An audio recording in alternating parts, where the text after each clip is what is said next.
आपल्या केवळ पदस्पर्शाने शिळास्वरूप अहिल्याला पुनर्जीवित करणारे प्रभू श्रीराम.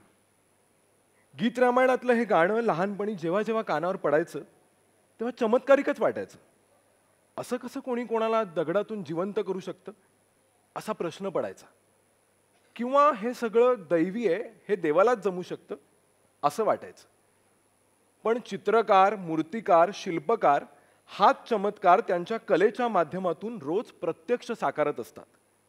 त्यांच्या कुंचल्यातून, छिन्नीतून, मातीनं बरबटलेल्या हातातून अनेक कलाकृती आकार घेतात, जिवंत होतात. ही अशाच एका मातीतल्या कलाकाराची गोष्ट, मातीतली गोष्ट. माती ओली असते तेव्हाच तिला योग्य आकार द्यायचा असतो असं म्हणतात. त्याचप्रमाणे कोणत्याही कलाकाराच्या कलेला योग्य वळण मिळण्यासाठी त्याची सुरुवात देखील बालपणातच व्हावी लागते. तशीच ह्या कलाकाराच्या प्रवासाची सुरुवात झाली शाळेतल्या चित्रकला परीक्षेपासून. 6वीत असताना त्याची एलिमेंटरी इंटरमिजिएट देणाऱ्या मुलाने एवढी तयारी होती. हट्टाने आईकडून 150 रुपये मागून त्याने 6वीतच 7वीचं चित्रकलेचं पुस्तक विकत आणायला लावलं होतं. आणि त्या पुस्तकातलं अक्षरनक्षर, रेषन रेष त्याने वाचून काढलं आणि आत्मसात देखील केलं. तो जेव्हा 7वीत गेला तेव्हा चित्रकलेच्या अभ्यासक्रमातलं सर्व काही त्याला आधीच येत होतं, अगदी भूमिती देखील. सरांनी एलिमेंटरी परीक्षेला बसण्यासाठी इच्छुक असणाऱ्या मुलांना फॉर्म आणि फी जमा करायला सांगितली. त्याने फॉर्म तर भरला, पण फी होती 450 रुपये. आईकडे तेव्हा महिन्याअखेरीस केवळ 200 रुपये शिल्लक होते. ते 200 रुपये घेऊन तो सरांकडे गेला आणि बोलला, उरलेले पैसे मी थोडे थोडे करून देईन, पण मला ना परीक्षेला बसू द्या. अर्थात सरांनी त्याचा फॉर्म नाकारला. तो रडत रडत घरी आला. आईने कसे बसे करून शेजाऱ्यांकडून मागून आणखीन 250 रुपये गोळा केले. दुसऱ्या दिवशी आनंदाने ते पैसे घेऊन तो पुन्हा सरांकडे गेला. पण सरांनी आधीच सगळे फॉर्म सबमिट करून टाकले होते. एवढी तयारी करून देखील त्याचं त्या चित्रकलेच्या परीक्षेला बसण्याचं स्वप्नच राहिलं. पुन्हा कधी तो परीक्षेच्या नादाला लागला नाही, पण म्हणून त्याचं काही अडलंही नाही. तो चित्र काढत राहिला, घडत राहिला, सराव केला, चुका सुधारल्या, स्वतःच स्वतःला शिकवत राहिला. पण त्याची स्वतःची कला परीक्षेच्या किंवा स्पर्धेच्या माध्यमातून तोलून बघण्याची सुप्त इच्छा त्याच्या मनात होतीच. म्हणून पुढे कॉलेजला असताना त्याने युवा महोत्सवात सहभागी व्हायचं ठरवलं. पण पुन्हा तेच झालं. तो नाव नोंदवायला जाईपर्यंत चित्रकलेचे सर्व इव्हेंट्स आधीच इतर मुलांना वाटून देण्यात आले होते. तरी काही करून त्याला ह्या वर्षी युवा महोत्सवात सहभागी व्हायचंच होतं. तितक्यात प्रोफेसर म्हणाल्या, अजून ना एक इव्हेंट शिल्लक आहे, त्यात फारसं कोणी सहभागी व्हायला मागत नाही आणि जरी झालं तरी नंबरात येत नाही. तू करणार का तो इव्हेंट? तो इव्हेंट म्हणजे क्ले मॉडेलिंग, मातीकाम. खरं तर तेव्हा त्यालाही हा कला प्रकारातला ओ की ठो माहीत नव्हता. पण पुन्हा एकदा हातची संधी जाऊ नये म्हणून तो हा इव्हेंट करायला हो म्हणाला. मॅडम म्हणाल्या, ठीक आहे, उद्या येताना मातीपासून एक माणूस बनवून घेऊन ये. झालं. त्याच्या परीक्षेची सुरुवात इथूनच झाली. मी मूर्ती बनवायला माती आणणार कुठून?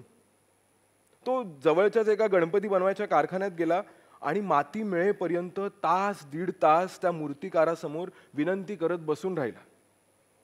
अखेर माती मिळाली आणि त्याने कसा बसा त्या मातीपासून माणूस बनवला. दुसऱ्या दिवशी कापडात गुंडाळून तो माणूस मॅडमला दाखवायला नेला. तोपर्यंत त्याचा एकही अवयव शाबूत नव्हता. पण तरी हा इव्हेंट त्यालाच द्यायचं ठरलं, कारण दुसरा पर्यायच नव्हता. पण त्याने हे आव्हान स्वीकारलं आणि सराव सुरू केला. पुढचे 2 महिने कसून मेहनत केली. प्रशिक्षकांकडून बारीक बारीक गोष्टी शिकून घेतल्या. इव्हेंट झाला आणि चमत्कारच घडला. इतके वर्ष ज्या स्पर्धेत कोणी सहभागी देखील होऊ शकत नव्हतं, त्या स्पर्धेत तो सहभागी काय झाला आणि प्राथमिक फेरीत चक्क पहिला आला. सगळेच थक्क झाले. कॉलेजमध्ये त्याचा रुबाब वाढला, नाव झालं आणि एका नव्या अध्यायाला सुरुवात झाली. कॉलेजमध्ये नाईलाज म्हणून स्वीकारलेली ही कला त्याने पुढे जाऊन हेतुपुरस्सर निवडली आणि त्याने निवडलेला हाच बदल त्याच्या आयुष्याला कलाटणी देणारा ठरला. आज हीच कला त्याचं व त्याच्याबरोबर काम करणाऱ्या त्याच्या सर्व सहकाऱ्यांचं पोट भरतीये. आज मुंबईत त्याचा स्वतःचा गणपतीच्या मूर्त्यांचा कारखाना आहे. अगदी लहान घरगुती गणेश मूर्त्यांपासून ते 18 फुटी 20 फुटी गणेश मूर्तींपर्यंत शेकडो गणेश मूर्त्या त्याच्या कारखान्यात आकार घेतात. कॉलेजमध्ये केलेल्या पहिल्या माती कामापासून ते पहिली गणेश मूर्ती घडवण्यापर्यंतचा त्याचा हा प्रवास तसं म्हणायला गेलं तर थोडा खडतर आहे, पण तितकाच रंजक देखील आहे. अगदी मातीतून मूर्ती साकारण्या इतकाच. कधी घरच्या परिस्थितीमुळे मन मारून नोकरी करावी लागली, तर कधी काहीतरी नवं शिकत राहण्यासाठी अंगावर पडेल ते काम करत राहावं लागलं. ह्या प्रवासात अनेक खाचखळगे आले, उतार चढाव आले, पण प्रत्येक टप्प्यावर त्याला तितकी चांगली माणसं देखील भेटली.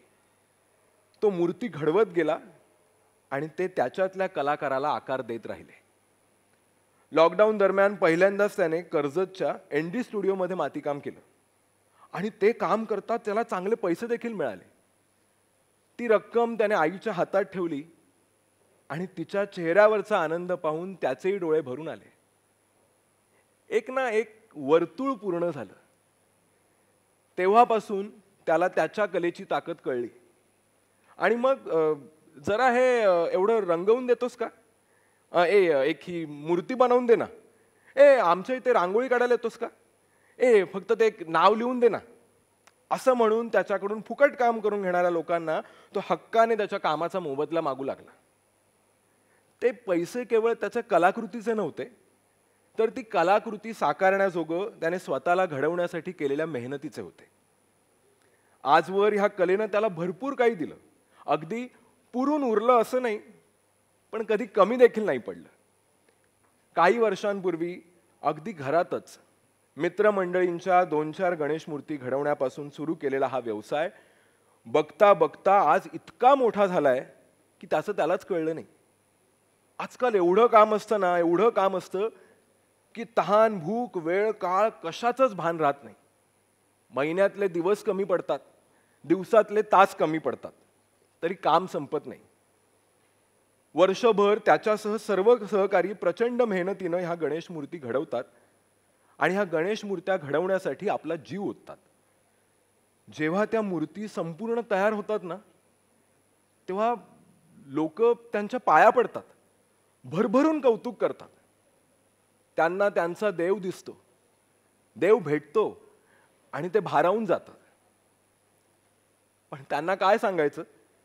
मातीपासून मूर्तीपर्यंतच्या ह्या प्रवासात ह्या मातीतल्या कलाकारांना त्यांचा देव आधीच गवसलेला असतो. आमच्या शेजारी ना एक म्हातारबाबा राहतो. दरवर्षी तो नेमानं न चुकता वारीला जातो. अलोट गर्दी असते, उभं राहायलाही जागा नसतं. अशात मंदिरात कुठे जाणार ना. म्हणून मग तो केवळ मंदिराच्या कळसाचं दर्शन घेतो आणि घरी परततो. पांडुरंगाच्या ओढीने वारीला जाणाऱ्या त्या म्हातारबाबाला पांडुरंगाचं दर्शनच घडत नाही. पण म्हणून तो कधी हिरमुसून जात नाही किंवा कसली तक्रारही करत नाही. तो म्हणतो, वारी करून पंढरीत गेल्यावरच देव भेटतो असं कुठे आहे? माझा देव तर मला वारीतच भेटतो. तहान भूक हरपून पावसा पाण्यात काट्या कुट्यात वाट काढत आम्ही जो रोज प्रवास करतो ना, देव त्या प्रवासातच आहे. तसंच ह्या कलाकारांचं आहे. माती मळायला घेतल्यापासून मंडपातून मूर्ती बाहेर निघेपर्यंत त्यांचा जो प्रवास आहे, त्या प्रवासातच देव त्यांना रोज दिसतो आणि त्यांच्या कामातूनच देव त्यांना रोज भेटतो.